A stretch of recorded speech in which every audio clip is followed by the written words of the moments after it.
Hey guys, have you ever woke up, looked down at your hands and noticed itchy bubbles or blisters?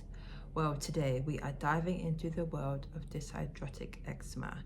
I mean, it's incredible how you could wake up one day to an intense feeling of itchiness with bubbles and blisters under your skin, causing a burning sensation. Ever wondered what this is, the causes, the symptoms, the triggers? We're gonna dive into the world today. I'm Ada Goddess and let's get into it. So before we dive in, if you wanna find out how I got rid of my monstrous eczema episode last year, head to my link in the description box where I show you the steps I took to get rid of it. But now back to the video. So what is dyshidrotic eczema? Now, I'm looking down because I've got notes for you, but it's a condition where itchy blisters like bubbles form on the palms of your hands. And when I was going through it, I remember seeing like little circles and bumps on my skin. And when I cracked it, it revealed itchy, raw, reddish, burning skin underneath. And what can happen is when these bubbles burst or these blisters burst, raw skin is revealed, which is causing intense itching that is uncontrollable in my mind, and a soreness. Not to mention it could be on black skin. Obviously it's going to be dark, it's going to be grey, it's going to be purple, and it's the most irritating, frustrating skin condition. And once that itching starts, you go into a zombie-like state of itching. I know I did. So what are the symptoms of this? Well, I've touched upon a few, but again, you're going to see small itchy blisters or bubbles under the surface of your skin, redness, inflammation, bark-like rough skin. I've got a patch on my skin right now that I'm dealing with, not as severe as it was last year, but you're going to see the purplish grey tones, the hyperpigmentation, the crusting, scaling. You have peeling skin, even pus-filled blisters I suffered from when it got really bad and I was itching. And again, you get bacterial infections. So it's just a nightmare, really. As I touched upon, hyperpigmentation, blackened purple skin, and just a feeling like your hands were on fire. For me, it was my hands predominantly that suffered this, and even my nail bed. As you can see, some of my nails still have it from last year, the blackened purplish tones, and the infection that is growing out, thank God, on my nails. But yeah, those are the common symptoms that you'll find.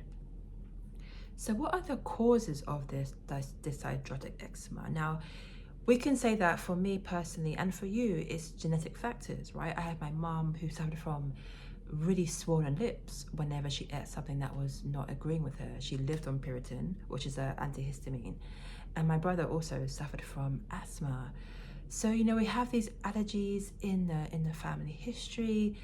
I'm a twin. My brother and I, when we were born, we did suffer from eczema too. So there's a history there that, I'm actually predisposed to suffer from this.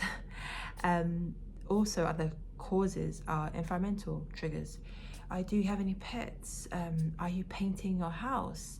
I remember when my mum was painting the house and I went in there and I don't know what happened, but I had like a patch that just popped up on my back of my neck. That can be a trigger.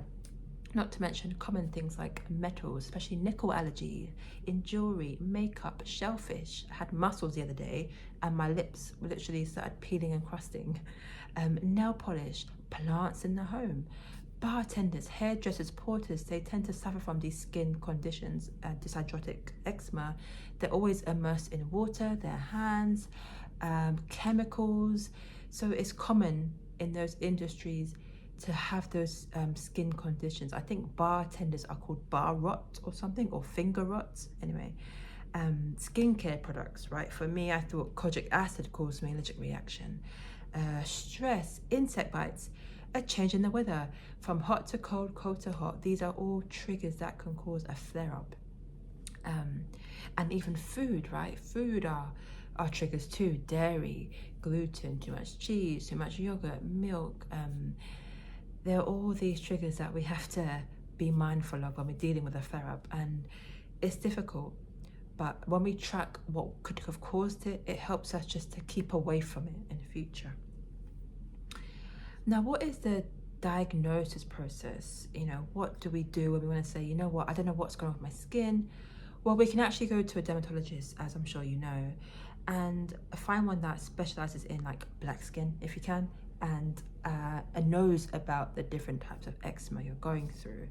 They might offer you a possible patch test and place a few allergens on the back of your arm to see if you flare up within about 48 hours. I considered this because my mouth situation has been going on for so long. I'll zoom in here a bit. It's getting I don't know what's going on, but it seems to be a cycle of it getting worse, then better, then better, then worse. So I was thinking of doing a patch test on my skin. And also you can do a biopsy where they scrape a bit of the infected area of eczema and, examine it under a microscope to see what's actually happening beneath the surface. Okay, fine. So you've got the diagnosis. Okay, what are the treatment options? Now, we all know that treatment is always steroids. It's always steroids. And of course, there's a spectrum. You have the lower steroids, like the hydrocortisones, that are low in potency. And you have the high steroids that are called like prototopic, which are in fact calciurin inhibitors, TCIs, that inhibits the proteins that contribute to inflammation in eczema, which is a dangerous thing to go because it can cause cancer. And it has caused cancer in some. So again, I would stay completely away from steroids. I have a brother who's a doctor, and when I showed him my hand, he's like, yep, get on steroids. And I said, you know what, this is not going to work for me. It's a long-term thing that it's a cycle. It keeps going round and round and round and round, and you don't break free. And what comes of it are worse side effects. So we're going to focus on natural healing in this channel. Other things you can do are oral medication. Again, stay away from anything that's going to be systemic. Light therapy, so UV light, but again, risks, right? Premature aging of the skin, and it can cause skin cancer. So again, what I said before, we are focused on internal treatments, right? So what we're putting into our bodies, so foods, vitamins, supplements, water, diet. Stay away from processed foods. That are going to be our number one first call for treatments. Is what we're putting into our bodies. Again, how do we manage lifestyle? So, we're dealing with our flare-ups, we're dealing with this. How are we going to manage it?